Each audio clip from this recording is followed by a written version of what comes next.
So give it up for Keith Prather.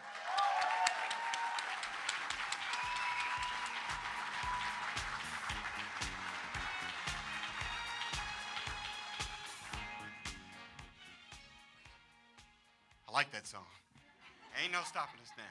So, I was 35 years old. I had 16 years in the Army. I was a master sergeant, E8. Had a pretty good career. You know, I moved to the top of the enlisted ranks. I was on my way to sergeant major, the highest you can go. And then I got a wild hair. Some of you know what that means.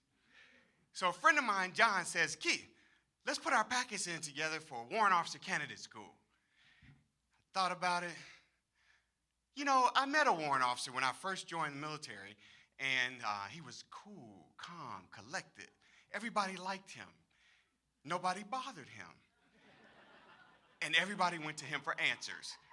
And so I asked the guy, I said, because I'm a young soldier, I said, what kind of officer is that? He said, that's a chief warrant officer. I said, when I become an officer, that's the officer I want to be.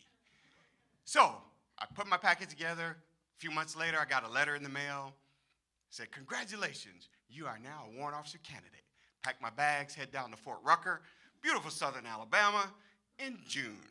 If any of you have been to southern Alabama in June, you know it's hot as Hades, right? So I'm down there, and I have 3 challenges that I don't know about that are laying in front of me. So the first one was, I went to check in. Now I'm a senior NCO. I've been in the Army 16 years. You know, life's pretty good. They treat me good, right? When I go to school, I sign in, I get my room, private room, and I go. I went to check in. This guy walks by me. He's got on a black shirt, a black hat, his camouflage pants, and his army boots. And I catch him out of peripheral vision. He stops. He says, what do you want? Sir, I'm here to check in. Get out of my building. So I had to regroup. I'm a senior NCO. I'm not used to being talked to like that. That was my private days. So I get myself together, what seemed like a lifetime, and I get my stuff, I grab my bag, and I leave. So I finally meet somebody and help me get situated, get my uniform on, check in, go to bed, and then about, dark 30, just when I was getting to my sleep, I hear this boom, boom, boom, boom, boom, get up, get up, get up, get up, and I'm like, and I'm up, and everybody's up, and we're all frantic, and we're running, and we're like robots, and we go through the routine, and from that day forward, it was really hell. So my next big challenge was phase. Phase is a process of from becoming leaving the junior candidate status to becoming a senior candidate. It's an inspection. They check you out.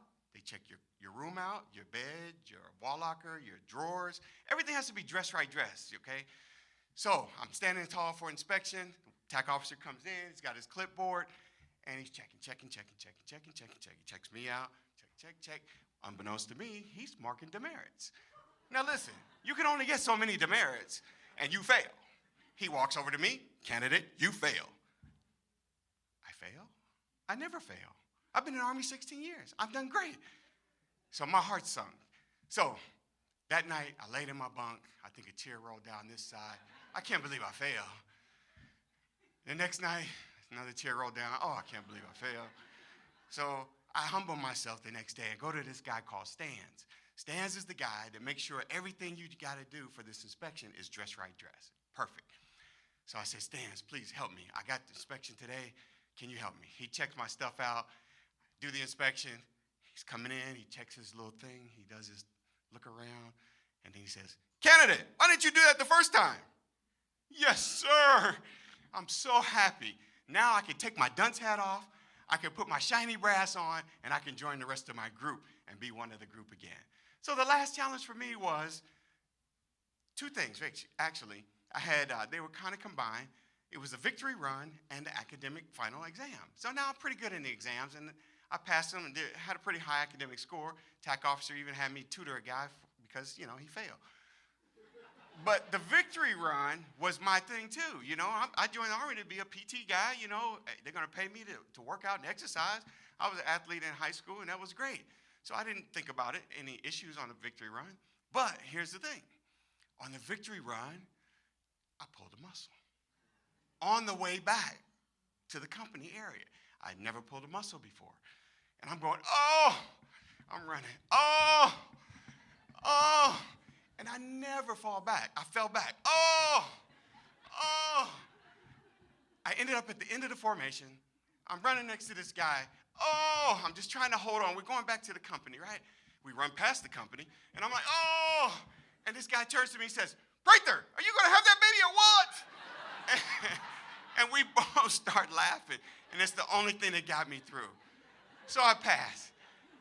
The next day, I'm limping around. It's graduation day. The TAC officer is like, candidate, do you need a doctor or what? I'm like, no, sir, I'm fine. I'm going to make it. And so I limp to graduation. I get my bars pinned on.